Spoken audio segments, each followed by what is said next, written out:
Welcome to Fun Friday. I hope everyone is doing well. Happy spring. It's finally happened. Unless you're on the other side of the world, then maybe, I guess, fall is just beginning. But I am delighted. Things are just like popping over here. I know I keep saying that, but I'm very excited.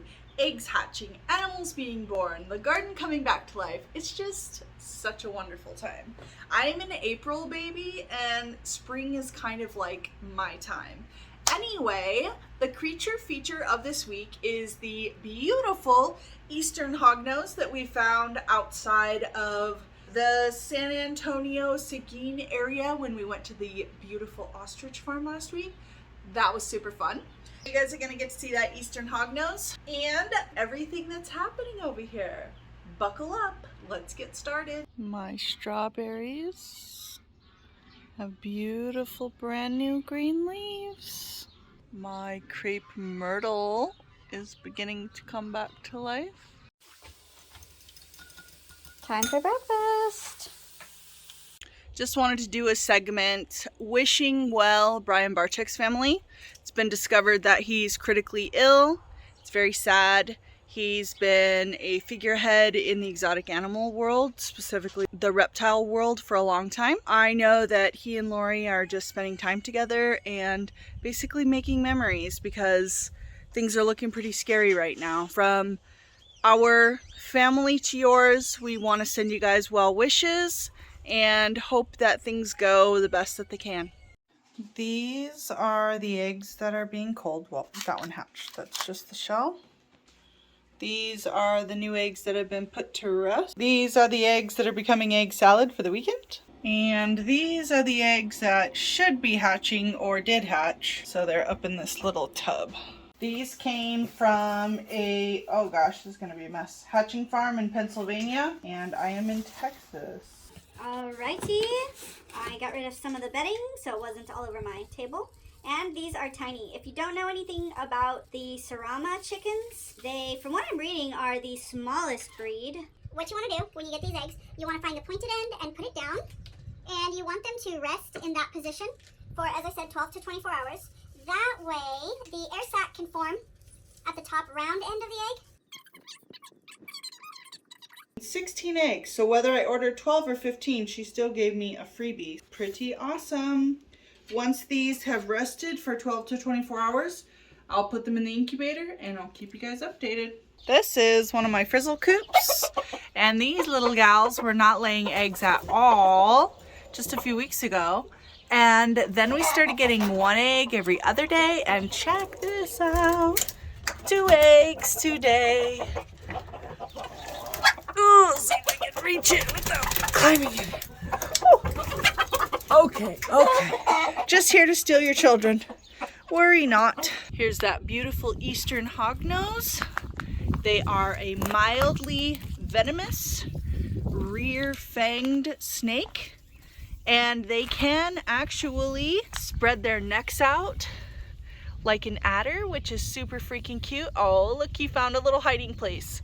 Isn't that sweet? Today, I knocked over a goose egg and cracked it, but we fast on Fridays, and so we can't eat this. So I boiled it along with quite a few other eggs, and I'm gonna make some egg salad. This is the naughty kids corner. Dandelion is still big enough to squeeze in and out of the stock fencing, and so is little Rihanna. You can see the goose egg is quite a bit bigger than the chicken eggs. This is a duck egg. These eggshells will go into my garden, and the rest of the egg will be split between us and the animals. Wow, you were able to camouflage yourself in there perfectly. Oh, can you hear that? He's hissing and he has his neck flared out.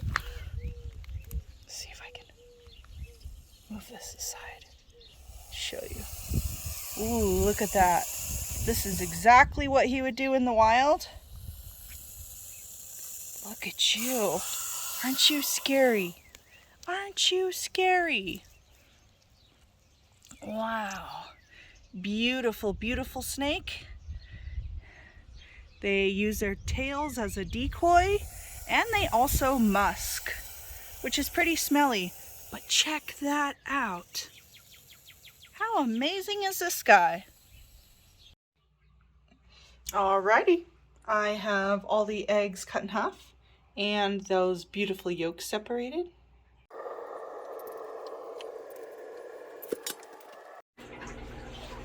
This is what happens when you don't get up on time.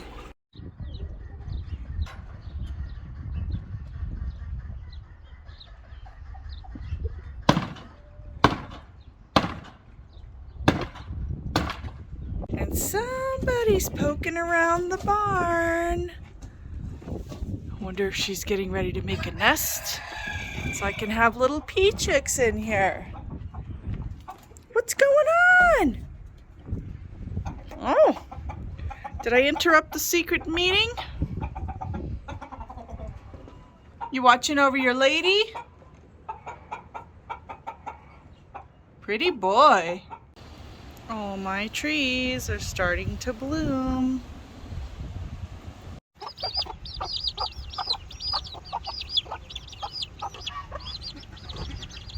What? Oh my goodness. Oh my goodness. Wild puppies. And here we have the treehouse birds.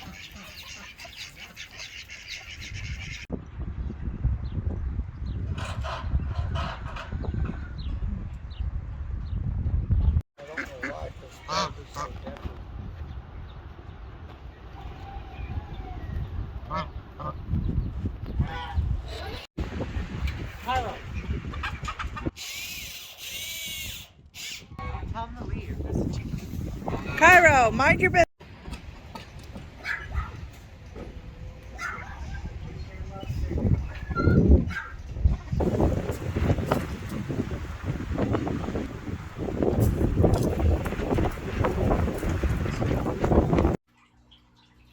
What are you doing, Bella?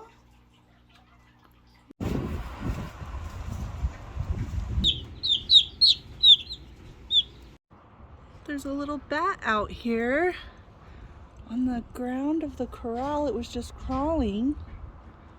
I don't know where it came from or what kind of bat it is. It's really cute though. All right, somebody left an egg in the windowsill. That's always fun. These baby girls are getting big. Actually, they I don't know, maybe it's just because I see them every day, but they don't look like they've grown a whole lot to me. It's probably time to get them weighed again. They weighed 2 pounds when they were born. They're getting very independent though. Miriam, it's not always about you, Missy. Neither Rose nor... Oh, we've got a little wrestling match going on over here. Neither Rose or Dove have had their babies yet. Still waiting on that. This is Miriam, the naughtiest of all mini horses. Now the treehouse coop has been turned back into a maternity ward now that it's spring. So we have it closed off except to moms with babies. And I have Frizzles, Frizzles, Silkies, and 1 Bantam in there with their chicks. Well, so just 3 moms. And the other birds that used to use this coop have been all up in arms about it. See, these ladies are trying to get in there. So instead of going into one of the other coops, they're boycotting all the other coops, and they sleep in this tree now because they're saying, we want our coop back. So it's kind of funny, but that's actually why I built that new coop, so they can have a new home to go into at night. And some of these gals do still lay eggs. Sometimes, not every day. Looks like it's time for this bedding to be refreshed. There's a lady or two that like to lay in this little spot right here, so I usually check it once a day. Look how cute she is. This one's growing up really sweet. This little girl and one of the chicks I'm raising right now came from the same farm in New Mexico. And I'm guessing that they're sisters because They look very much alike. What are you doing? Now that we have iguanas again, the iguana coop has been taken back and cleaned out because we're going to be moving reptiles back in here. Look at this handsome boy. He has taken over this little yard out in the corral, and he's kind of made this his domain. Wow, look at you. There's a nest here in the barn that the girls use sometimes. This is the area that the rabbits stay in during the winter. Oh, look at that. And sometimes they lay right here, so I check that spot too. And sometimes they lay on the ground, so I always take an extra look. I'm at a point where we're collecting about 24 eggs a day. And because there are girls sitting on those nests that they were on, I'll have to go back. I don't disrupt the nests while they're sitting on them because that tends to upset them. And then they feel like it's not a safe place to lay, and then they start hiding their eggs. And then a lot of times you don't find them until they're really yucky, which serves no purpose. I do allow some of my hens to sit on eggs, but not all of them, because not all of them will sit on the eggs. So we eat some, the animals eat some, I incubate some, and I also sell hatching eggs as well. Come out here to the Bielefelder coop. Nothing today? All right, good girl. Okay. Check on the frizzle coop. Oh, there's a frizzle egg. And what a handsome daddy you are. You don't want to breed frizzle to frizzle, so in this coop I have 3 frizzle pullets and a rooster that is not carrying the frizzle gene.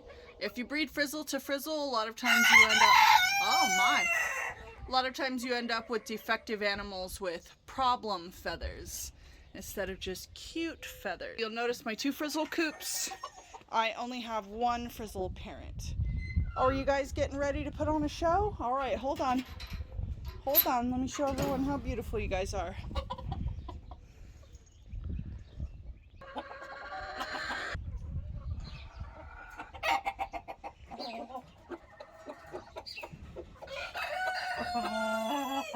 Show us those beautiful tail feathers. The Mungs are doing great in their new big coop. They really seem to enjoy having all this room. They kind of have a deluxe coop. And what do you know? A little egg. Peach trees are doing great. My tulips are continually being eaten, but they're growing. Someone's in hiding. Ariana are growing up so beautifully. The nest was occupado. We'll have to wait. Eco tip time. I am a huge believer in sharing with friends, passing things down, including clothes and home decor. If there's something that is not serving you anymore, either it doesn't fit or you just have like moved on from whatever that thing is, give it away, donate it. And I definitely love getting bags of clothes and goodies from friends and all kinds of just old stuff that they're not wanting anymore. And I don't always take all of it because that tends up just like, you wind up having too much stuff. But if there's something in there that you just love or really speaks to you, keep it, use it. And then when it isn't serving you anymore, pass it along to someone else. Here is one of my crocodilians. This is Zaid. Big surprise! The world's cutest babies! Oh my gosh, I see you. Oh my gosh, Dove is doing a good job. She had her little ones all on her own. And she's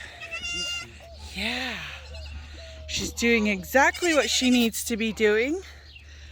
Oh my. Well, I hope you guys enjoyed this week's vlog. I love you guys. I hope everyone is doing well. And I'll see you very soon. Monday. Let's make a date. Monday. You and me. Let's do it. Love you guys.